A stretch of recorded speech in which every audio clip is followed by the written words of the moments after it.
Hello students, पिछली video में हमने एटम्स के बारे में पढ़ा था। अब हम मॉलिक्यूल्स और आयंस के बारे में पढ़ेंगे। आप जानते हैं मॉलिक्यूल्स क्या होते हैं? Group of atoms.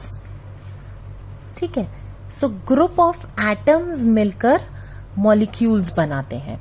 अब these atoms are tightly held together by attractive forces, chemically bonded होते हैं, जो कि आप हायर क्लासेस में पढ़ेंगे, थोड़ा सा आप नेक्स्ट चैप्टर में भी पढ़ेंगे।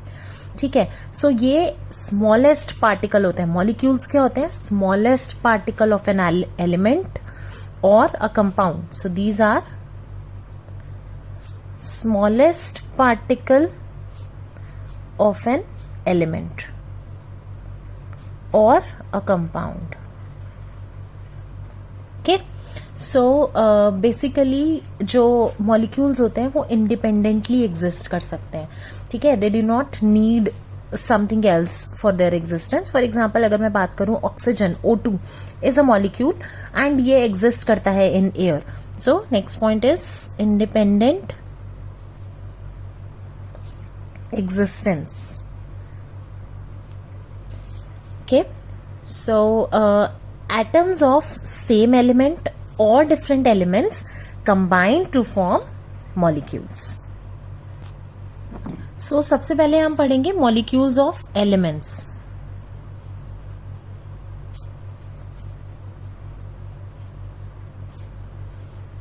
ठीक है, कुछ एलिमेंट्स होते हैं, फॉर एग्जाम्पल आर्गन के, हीलियम एक्सेट्रा, ये सब एक ही मॉलिक्यूल के बने होते हैं, वन मॉलिक्यूल। आर्गन कभी भी आप Ar2 नहीं देखेंगे, हीलियम कभी भी He2 नहीं देखेंगे। ठीक है, लेकिन कुछ मॉलिक्यूल्स होते हैं जो कि they are made up of more than one element. ठीक है, मोस्टली आप नॉन मेटल्स देखेंगे। नॉन मेटल्स जैसे कि अगर मैं बात करूं ऑक्सीजन की, ये मोस्टली आपको O2 दिखेगा। मतलब ये कितने मॉलिक्यूल से बना होता है?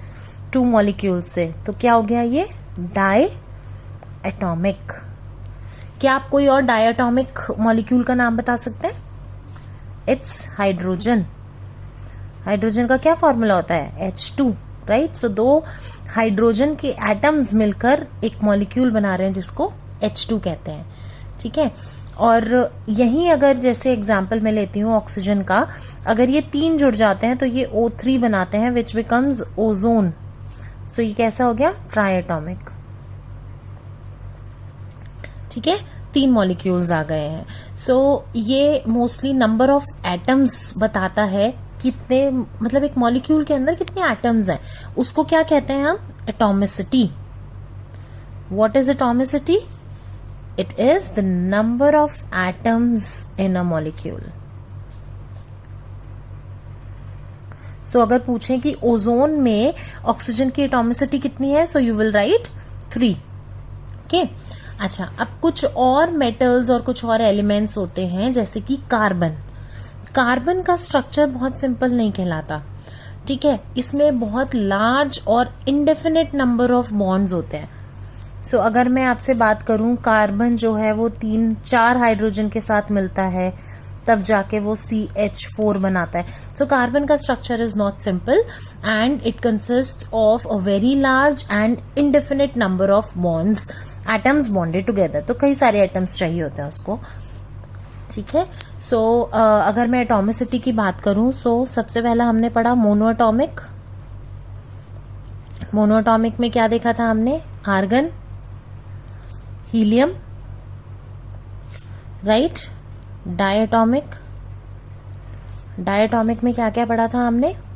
ऑक्सीजन, हाइड्रोजन, इसके अलावा नाइट्रोजन एंड क्लोरीन भी होते हैं।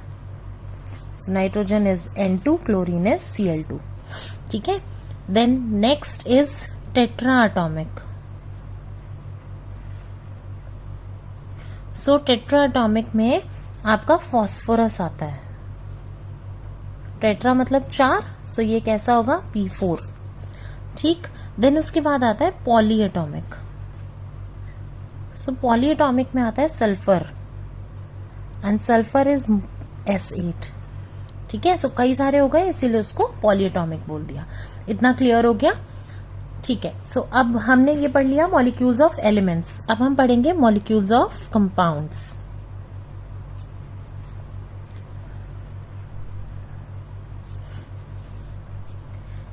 एलिमेंट्स में क्या था कि सेम टाइप के एटम्स जुड़ रहे हैं, है ना।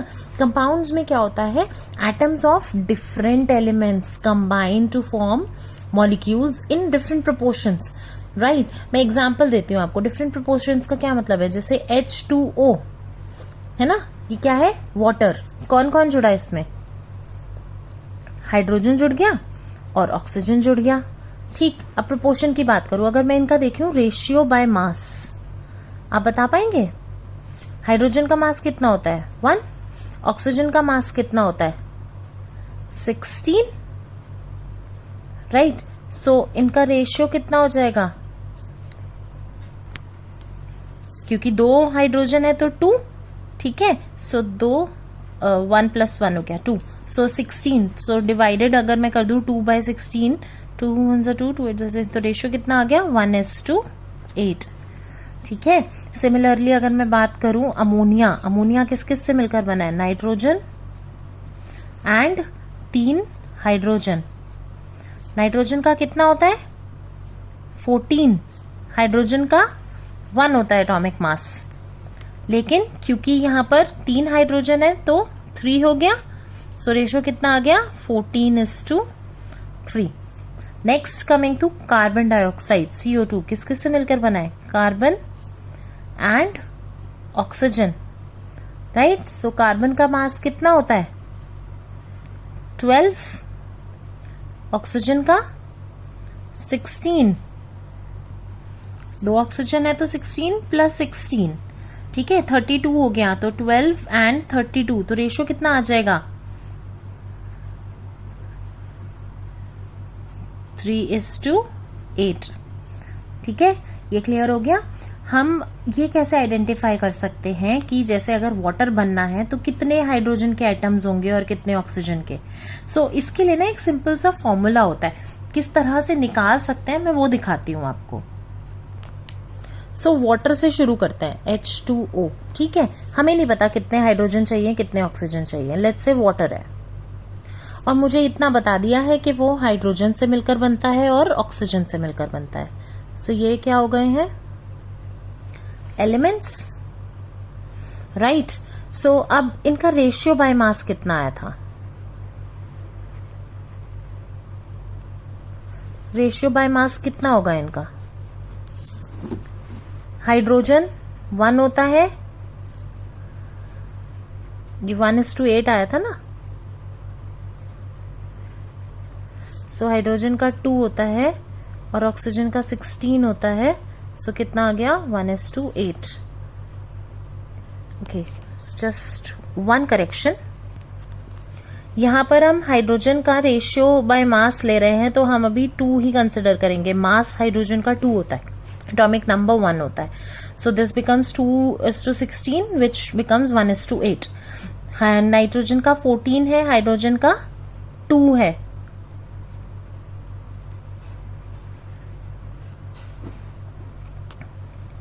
Okay, so since there are 3, so we'll consider it 14:3 only. 1 + 1 + 1. Okay. Okay, so water का रेशियो आया था 1:8. Now atomic masses कितने होते हैं इनके, हाइड्रोजन का मास होता है 1 एंड ऑक्सीजन का होता है 16, ठीक है। अब हम इसका रेशियो ले लेते हैं। So mass ratio when divided by atomic mass, so क्या आता है 1/1 विच इज इक्वल्स टू 1। यहां कितना आया 8/16 विच इज इक्वल्स टू 1/2। इसको होल नंबर बना लेते हैं, तो ये आ गया 2 एंड ये आ गया 1। सो रेशियो कितना आ गया, सिंपलेस्ट रेशियो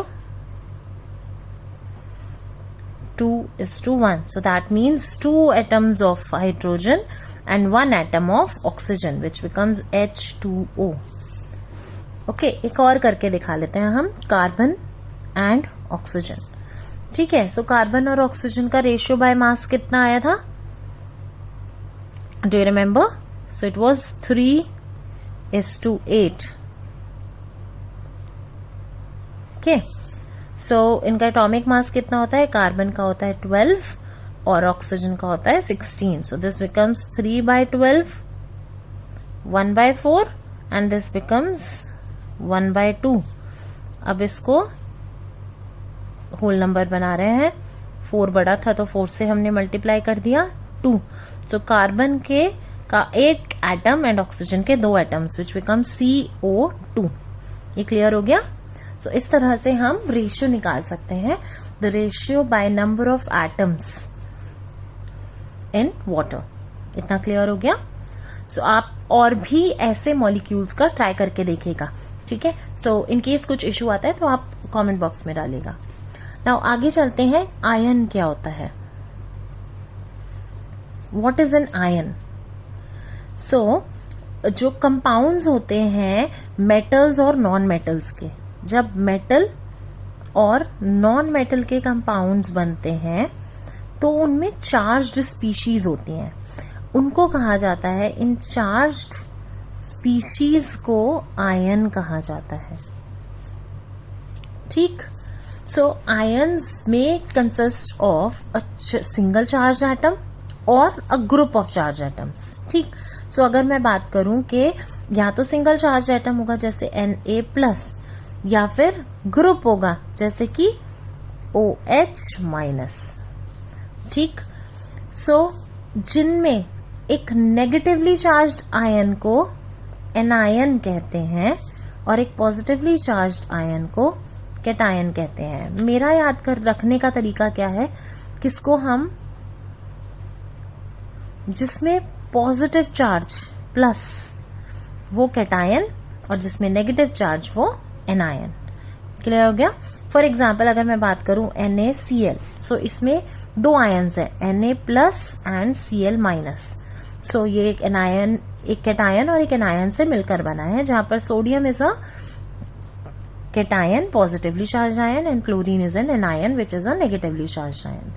ठीक है, अब एक ग्रुप ऑफ एटम्स जिसमें चार्ज हो, ग्रुप ऑफ एटम्स अगर जिसमें चार्ज हो तो उसको हम क्या कहते हैं? Poly atomic ion. क्लियर हो गया?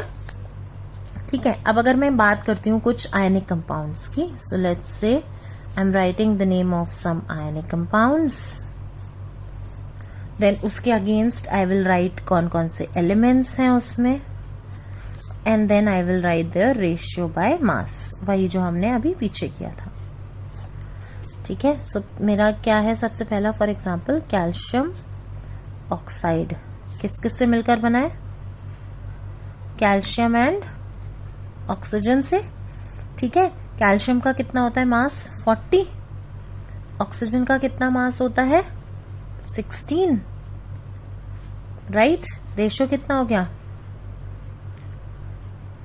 8 2 16, 8 5 40. So ratio is 5:2.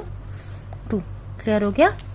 ऐसे ही अगर मैं बात करती हूं मैग्नीशियम सल्फाइड, सो इसमें आता है magnesium and sulphur. So check कीजिएगा, मैं रेशियो बता रही हूँ 3:4. आप बताइए क्या ये ठीक है और कैसे ठीक है? ठीक, अगला आता है सोडियम क्लोराइड. इसमें क्या क्या आ जाएंगे? Sodium and chlorine. इसका रेशियो आता है 23:35.5. क्लियर हो गया? आपको अगर इससे रिलेटेड कुछ भी इशू है आप कमेंट बॉक्स में डालिए, will try to resolve it. Thank you.